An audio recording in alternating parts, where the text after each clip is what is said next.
Today we're going to Amsterdam. Amsterdam is the capital of the Netherlands, in the province of North Holland. Although it is the country's capital, the Dutch government and parliament are based in The Hague. The city is built around the River Amstel and an intricate network of canals that has shaped daily life for centuries.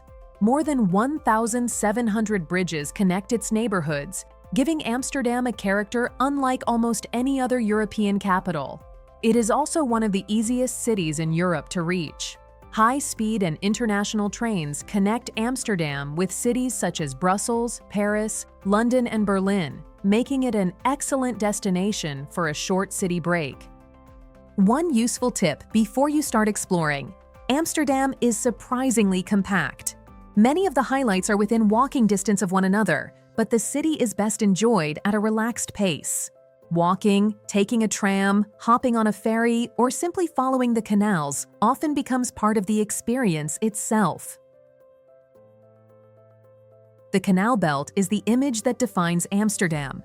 Most of these canals were constructed during the Dutch Golden Age in the 17th century, when Amsterdam had become one of the world's leading trading cities. Instead of growing randomly, the city expanded according to a carefully planned system of concentric canals. The three main canals, Herengracht, Keizersgracht, and Prinsengracht, still form the backbone of the historic center today. In 2010, Amsterdam's canal ring was added to the UNESCO World Heritage List because of its remarkable urban planning and historical importance. A canal cruise is one of the best introductions to the city.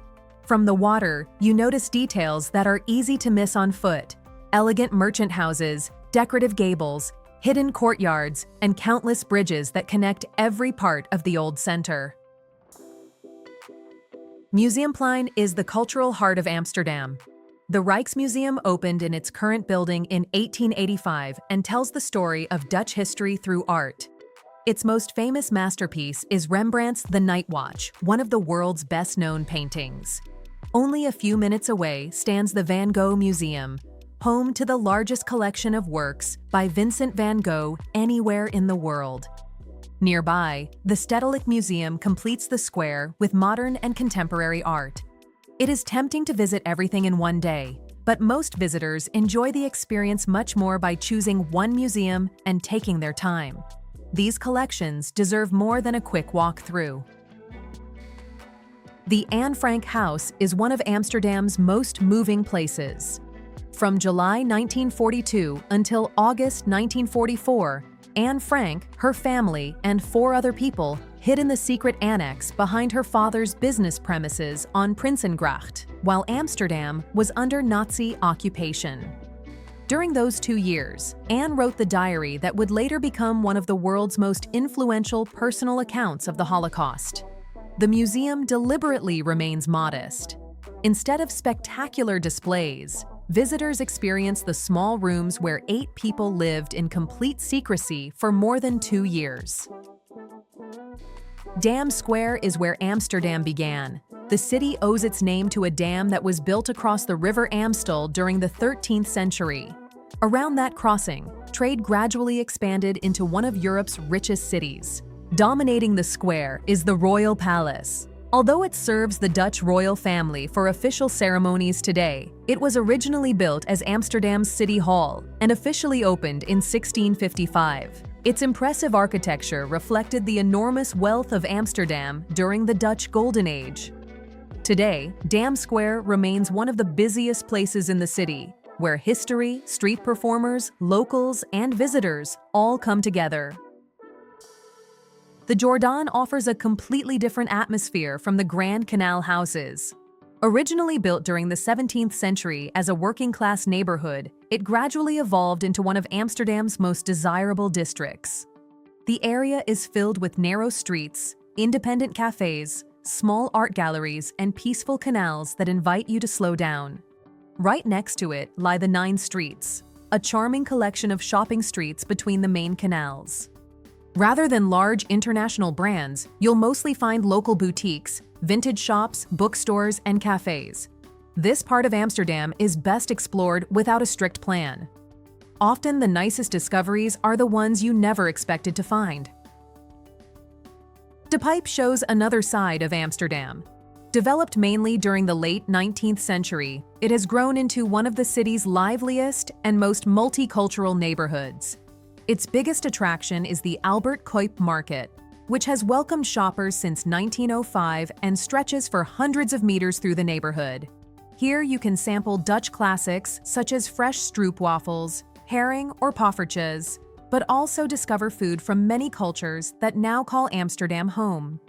Compared with the historic center, De Pijp feels more local and less polished, making it an excellent place to experience everyday life beyond the main tourist attractions. Vondelpark is Amsterdam's favorite place to slow down. Opened in 1865, it covers almost 47 hectares and welcomes millions of visitors every year. The park was later named after the Dutch poet and playwright Joost van den Vondel, whose statue still stands inside the park. Whether people are cycling, jogging, having a picnic, or simply relaxing on the grass, Vondelpark feels like Amsterdam's outdoor living room. After museums and busy shopping streets, it offers a welcome change of pace without ever leaving the city. To discover modern Amsterdam, simply cross the River IJ. The ferry behind Amsterdam Central Station is free and runs frequently, making the crossing part of the experience. On the northern waterfront, contemporary architecture replaces the historic canal houses. The striking Eye Film Museum has become one of the city's architectural landmarks, while the nearby Edam Lookout offers panoramic views across Amsterdam, the harbor, and the surrounding Dutch landscape. Looking back from here gives you a completely different perspective on the city and shows how Amsterdam continues to grow beyond its historic center. De Wallen is probably Amsterdam's most famous neighborhood, but there is much more here than its international reputation suggests. This is also one of the oldest parts of the city, where narrow streets and canals have existed for centuries. At its center stands the Oude Kerk, consecrated in 1306 and the oldest surviving building in Amsterdam. The contrast is remarkable. Medieval history, historic canals, busy nightlife, and modern tourism all exist within the same small area. Visitors are welcome, but respect is essential. Photography of sex workers is prohibited, and remembering that people both live and work here helps preserve the character of the neighborhood. Begijnhof feels like a hidden world. Tucked away behind the busy shopping streets, this peaceful courtyard was established during the Middle Ages as a community for Beguines, religious women who lived together without taking permanent monastic vows.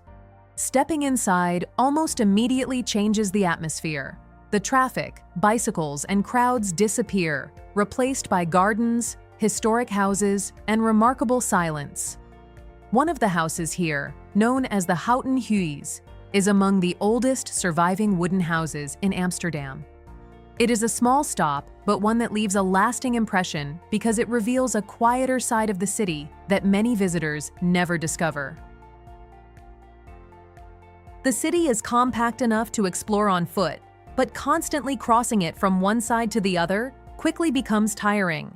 Instead, group nearby sites together. Museumplein combines perfectly with Vondelpark, while the Canal Belt, Jordaan, 9 Streets, and Anne Frank House naturally fit into the same walk. Leave some free time between your planned stops. Amsterdam often reveals itself during those unplanned moments. Crossing another bridge, sitting beside a canal, discovering a quiet courtyard, or stopping at a cafe you hadn't noticed before. And one final practical tip: always pay attention to the cycle lanes. In Amsterdam, bicycles usually have priority, and they move much faster than many first-time visitors expect. If you enjoyed this video, be sure to subscribe to the channel for free so you do not miss the next cities. Thanks for watching, and see you in the next video.